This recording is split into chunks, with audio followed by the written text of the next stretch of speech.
Tudo bem, pessoal? Beleza? Vamos dando sequência aqui com o nosso vídeo 8. Nós estamos tratando do capítulo de potencial elétrico, tá? Nos últimos vídeos, a gente gastou um tempo estabelecendo algumas relações entre essa nova grandeza, né, elétrica que a gente está estudando, que é o potencial elétrico, basicamente, né? O que é potencial? É energia potencial no determinado ponto de um campo elétrico por unidade de carga, né? Então a gente está estabelecendo uma conexão. A gente aprendeu, né, na verdade, a estabelecer uma conexão entre essa nova grandeza e o campo elétrico. Tá? Então o que a gente vai fazer a partir de agora é construir alguns exemplos onde nós vamos aprender a calcular o potencial elétrico para algumas situações específicas, para algumas distribuições de cargas específicas. Tá? Então, começando pelo caso de carga pontual. Então, esse exemplo aqui, né, que na verdade é parte da matéria, é o cálculo do potencial V de R para uma carga pontual. Ou seja, eu quero achar uma expressão para o potencial elétrico estabelecido por uma carga pontual, que está fixa lá no meu laboratório, a uma distância R dela. Então, o que eu quero achar é a energia potencial por unidade de carga em cada ponto ao redor dessa carga pontual que está paradinha lá no meu laboratório, beleza? Então, esse é um caso onde eu vou aplicar aquela relação integral envolvendo diferença de potencial entre dois pontos de um campo elétrico e o campo elétrico. Né? Basicamente, a DDP é menos, né, uma integral de linha do campo elétrico conectando aqueles dois pontos. Né? A gente já discutiu bastante aqui essa expressão. Eu quero aplicar ela aqui agora para o caso de uma carga pontual. Então, eu tenho uma carga Qzão, pequenininha, positiva, tá, digamos. Então, essa carga vai estabelecer linhas de campo elétrico no espaço ao redor dela e a forma matemática do campo elétrico, dessa carga pontual, a gente já sabe qual que é. Vem lá da lei de Coulomb, né? Foi um dos primeiros assuntos que a gente estudou no curso. Como que é o campo elétrico, na forma vetorial, de uma carga pontual, no caso positiva, no espaço ao redor dela. O campo elétrico é simplesmente a constante de Coulomb, né? Escrita em termos do ε0. Então é 1 sobre 4 πε0, constante de Coulomb, vezes o valor da carga sobre a distância onde você está, a distância do ponto onde você está até a carga geradora de campo elétrico ao quadrado, na direção radial. Então aqui, por exemplo, né, você tem aqui essa carga, está aqui paradinha, o R é a coordenada radial, né, ou seja, é o vetor que conecta a origem do meu sistema de coordenadas, no caso, eu vou colocar essa carga justamente na origem, né, do meu sistema de coordenadas. Então, é a distância da carga até o ponto onde eu estou avaliando o campo elétrico. Né? Então, se eu quero achar o campo elétrico nesse ponto aqui, ó, ele tem essa expressão, né? Ele tem essa cara. É um campo que aponta para fora da carga, lembra, para cargas positivas, o campo elétrico é sempre divergente, né? Então, as linhas divergem da carga, então nesse ponto aqui, ó, o campo elétrico está divergindo dela, então necessariamente ele está apontando para a direita, sempre na direção radial, que é uma carga pontual, né? E tem essa intensidade, 1 sobre 4 πε0, carga sobre R2, onde R é justamente essa distância aqui. Tá legal? Então, sabendo disso, eu quero achar a diferença de potencial entre um ponto B, que está a uma certa distância, mais pertinho aqui da minha carga pontual, minha carga geradora, né? E a diferença de potencial entre esse cara e esse ponto que está a uma distância maior em relação a essa carga geradora. Tá? Então eu quero fazer o VB menos o VA. Eu vou aplicar aquela integral. O problema então se resume a calcular essa integral de linha. Né? Eu conheço o campo elétrico, então fica fácil avaliar essa expressão. Tá? Então vamos começar. Potencial no ponto B subtraído do potencial no ponto A, ou seja, a DDP entre o ponto B e o ponto A, nessa região de campo elétrico, vai ser VD menos VA, que é igual menos, que vem lá da fórmula, né? Isso vem da definição, integral de E escalar dE. Então, o campo elétrico eu vou escrever na forma vetorial, já sei como que é, e o DL, que é o meu vetor deslocamento, né? Eu estou caminhando do ponto A para o ponto B, então, meu DL é o vetor deslocamento infinitesimal ao longo dessa direção, que é a direção onde eu estou caminhando. Né? Eu estou integrando do ponto A até o ponto B. então o DL aponta para a esquerda ao longo de todo o caminho. Né? Então, vamos escrever o E na forma vetorial. É 1 sobre 4πε0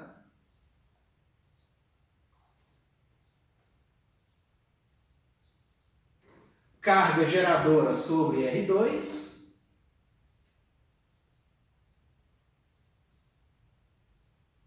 na direção do vetor unitário R. O que é o vetor unitário R, gente? Ué, se esse camarada aqui é o vetor R total, né, o vetor que liga a carga até o ponto onde eu estou, o que é o vetor R? É um vetor unitário que aponta na mesma direção do R completo. Né? Esse aqui tem módulo 1, esse aqui tem módulo diferente de 1. Então, o Rzinho, o chapéu, aponta nessa direção. Tá? Então, esse camarada, o campo elétrico, produto escalar com o vetor deslocamento. Vou escrever esse vetor deslocamento em termos da coordenada R. Vê se vocês concordam comigo aqui, gente. O meu DL, o meu vetor de deslocamento DL, ele não é a mesma coisa que DR unidades na direção radial. Ó, meu vetor de deslocamento, eu não estou caminhando ao longo da coordenada radial. Então, meu vetor de deslocamento ele tem dr unidades na direção R. Né? Aí, sempre que eu escrevo essa expressão aqui, alguns alunos costumam perguntar o seguinte: professor, mas você está caminhando na direção de diminuição da coordenada radial. Então, quando você coloca esse R chapéuzinho, você não teria que vir aqui e colocar um sinalzinho de menos aqui na expressão para indicar que você está caminhando na direção menos R, ao invés da direção R? Na verdade, não, gente. Eu não vou precisar adicionar um sinal negativo aqui, ó, porque esse sinalzinho negativo, ele já está contido nesse número. O que é o meu DR, gente? Atenção nisso aqui, tá, gente? Isso é bem... É um detalhezinho que faz toda a diferença, tá? E nem sempre é muito fácil perceber. Mas olha só. O que é esse número, esse DR? É o tanto que eu estou caminhando ao longo da coordenada radial, certo? Eu não estou caminhando na direção de diminuição da coordenada radial, não é isso? Então, digamos que esse meu DR aqui, ó, é esse camaradinho, tá? O tamanho do meu DR é esse sujeito aqui, ó. Então, digamos que esse camarada aqui vale 5 centímetros. Então, quanto que vale o meu DR, gente? Meu DR vale menos 5 centímetros, porque eu estou caminhando na direção de diminuição da coordenada radial. Então, esse sinal negativo, ele já está embutido no meu diferencial DR, ou na minha variação infinitesimal DRzinho. Então, eu não preciso, além desse sinal negativo, que já está automaticamente embutido aqui na minha grandeza, eu não preciso vir aqui e tacar outro sinal negativo, né? Porque ele já está contido lá. Se eu vier aqui e colocar outro sinal negativo, como alguns alunos acabam fazendo e acabam confundindo, vai ter um problema de sinal no final do cálculo, tá? Isso vai ficar claro mais para frente. Então, o fato de eu estar caminhando na direção de diminuição da coordenada radial R já está contido aqui, ó. O sinal negativo dessa variação infinitesimal já está contido nela. Então, o meu vetor de deslocamento, ele é dr centímetros, dr milímetros, já com um sinalzinho menos, porque eu estou caminhando nessa direção, vezes o R. Tá ok? Então, não tem que vir aqui tacar outro sinal de menos além do que o que já está lá. Tá? Então, o meu vetor de deslocamento dl infinitesimal, ele tem, na forma vetorial, ele é dr unidades, que é um número negativo, vezes a coordenada radial R.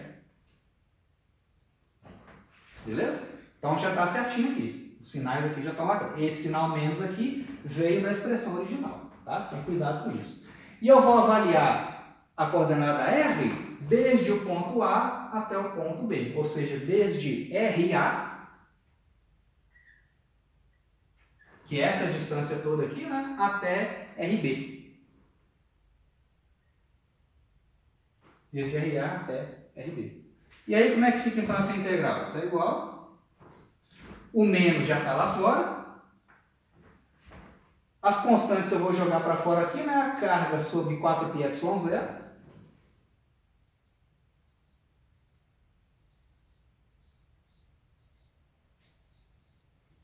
vezes o que sobrou na integral, que é a integral de RA até RB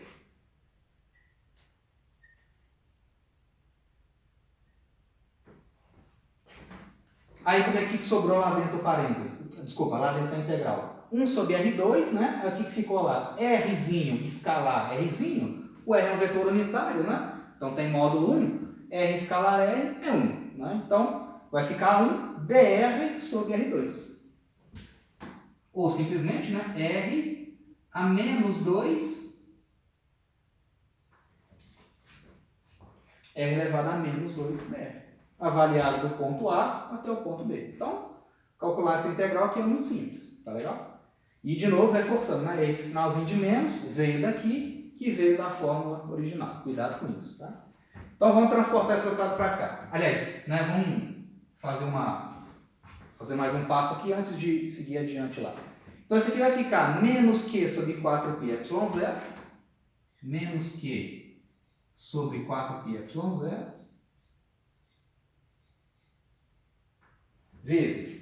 Gente, integral de R a menos 2, você soma uma unidade, né, aqui no numerador, e divide pelo que sobrou, né? Então, R a menos 2, somado com uma unidade, vai ficar R elevado a menos 1, né, que menos 2 mais 1 vai ficar menos 1, dividido por menos 1. Então, de novo, cuidado, eu estou fazendo passo a passo aqui, né, para não ter problema com os sinais. Esse menos já estava lá na fórmula e esse menos 1 aqui veio da integral, né? E aqui sim, eu vou avaliar essa expressão desde RA até RB. Desde o raio grande até o raio menorzinho, tá? Então, vamos transportar isso para cá, tomando muito cuidado com os sinais, tá? Então, isso aqui vai dar o seguinte, isso é igual...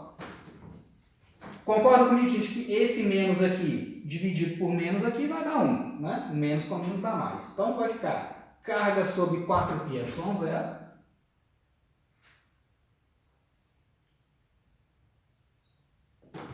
Q sobre 4πy0, os menos aqui eu já levei em conta. Agora, esse camarada avaliado limite superior menos limite inferior.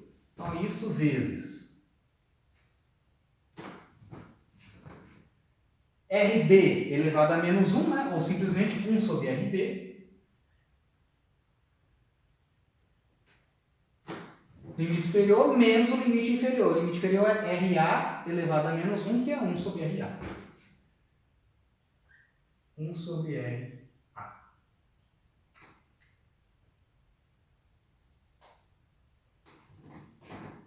Isso é justamente, né? Isso aqui é justamente a diferença de potencial VB menos VA.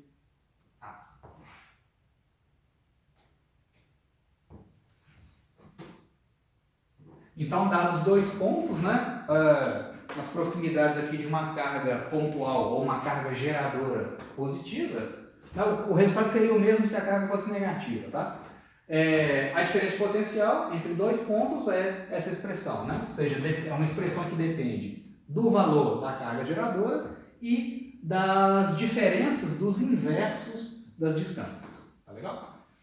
Então, ok, gente. Esse aqui é o resultado do exercício. Eu quero só dar um passo além, tá? E esse passo além vai ser o seguinte, pessoal. Vamos fazer o seguinte exercício adicional aqui, ó.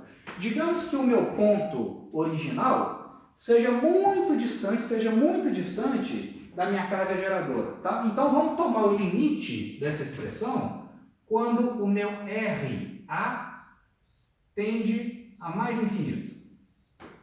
Ok? Então, digamos que eu estou avaliando a diferença de potencial entre um ponto B, que está a uma distância finita da minha carga geradora, e um ponto A, que está muito distante dessa carga geradora. Então, eu quero fazer o VB menos o VA, sendo que o A está muito distante. Ué, como é que fica essa expressão aqui, ó, avaliada nesse limite aqui, pessoal? Como é que fica VB menos VA? Vai ficar o seguinte, isso implica que VB menos o VA, dentro desse limite, se o RA tende a um número muito grande, como é que fica esse termo aqui? Esse termo 1 dividido por um número infinitamente grande, ele vai tender a zero.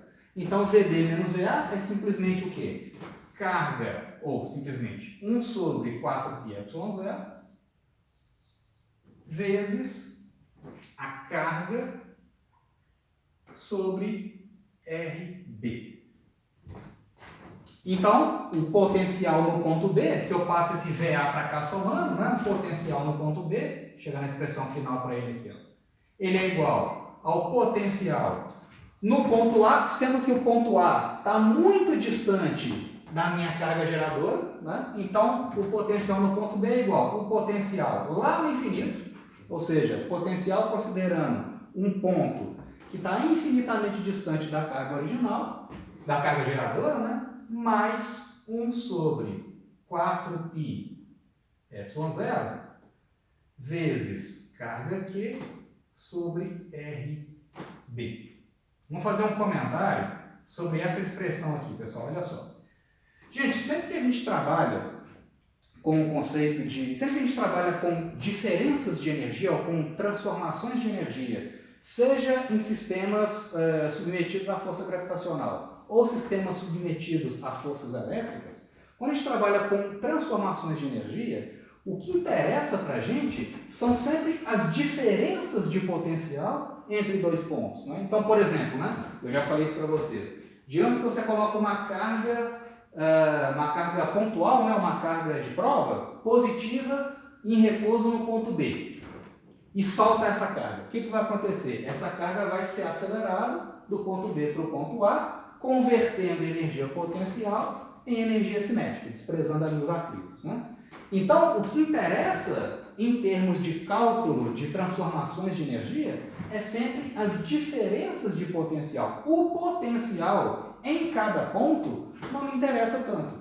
Você quer ver um exemplo disso? Vamos pegar um caso bem simples, tá? O caso de uma pilha, né? Uma pilha dessas comuns aí de relógio, não, de... Como é que fala? Controle remoto, enfim, de carrinho, essas pilhas alcalinas, né? Essas bem comuns. Vamos pegar aqui, por exemplo, esse caso aqui. Você tem lá o polo negativo da pilha e o polo positivo. Aí eu falo para vocês assim, que essa pilha, a diferença de potencial entre os polos dela é de 2 volts, por exemplo. Tá? Então, eu estou falando que a BDP entre esse cara e esse vale 2 volts. Então eu posso ter, por exemplo, digamos que o polo negativo está submetido a um potencial de 0 volts. Então o potencial do polo positivo tem que ser quantos volts? Tem que ser 2. De forma que a diferença de potencial seja 2 volts. Agora, digamos que o polo negativo, eu falo para vocês assim, não, eu vou escolher o polo negativo como estando submetido a um potencial de 3 volts. Então, digamos que o potencial do polo negativo da minha pilha vale 3 volts. Então, o polo positivo tem que estar submetido a um potencial de quantos volts? De 5 volts. Como que 5 menos 3 dá os mesmos 2. Ah, não, agora digamos que o polo negativo está submetido a um potencial de 4.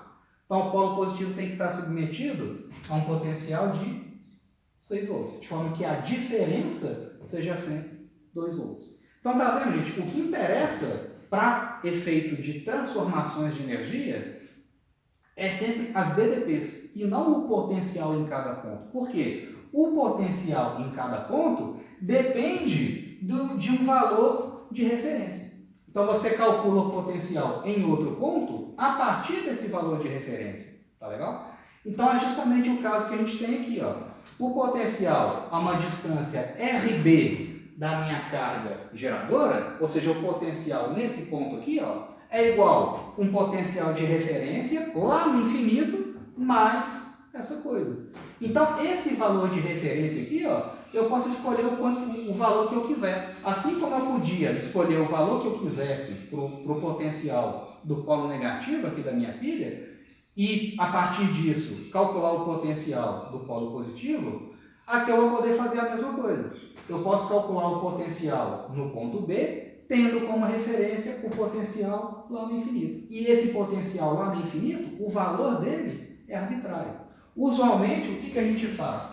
A gente fala o seguinte, por uma questão de simplicidade, a gente fala que o potencial elétrico lá no infinito, ou seja, a uma distância infinitamente grande da carga geradora, esse potencial, por simplicidade, esse cara é 0 volts. Então a gente fala que quando eu estou analisando um ponto que está muito distante da minha carga geradora, o potencial elétrico, ou a energia potencial por unidade de carga, lá no infinito, vale 0 volts. E isso me permite, então, calcular o potencial num ponto B, que está a uma distância RB da minha carga geradora.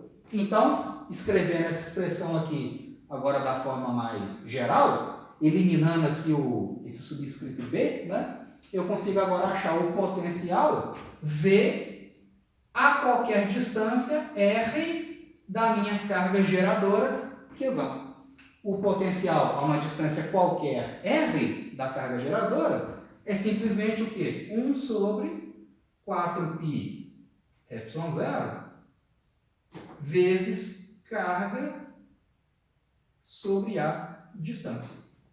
Essa expressão, então, do potencial elétrico estabelecido por uma carga geradora pontual a uma distância R dela. Em relação ao infinito. E lá no infinito, qual que é o potencial? 0. Então a gente fala simplesmente, é o potencial de uma carga pontual. Simplesmente, constante de Coulomb, carga sobre R. Okay? E se eu quiser calcular a diferença de potencial entre dois pontos, eu calculo o V num determinado ponto, o V num outro ponto, e subtraio as duas expressões. Vou ter a DDP a partir dessa expressão geral. Tá? Então, esse é o potencial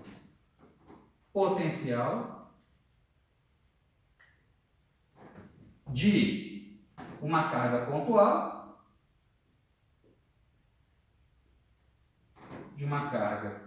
pontual, em relação ao infinito. Em relação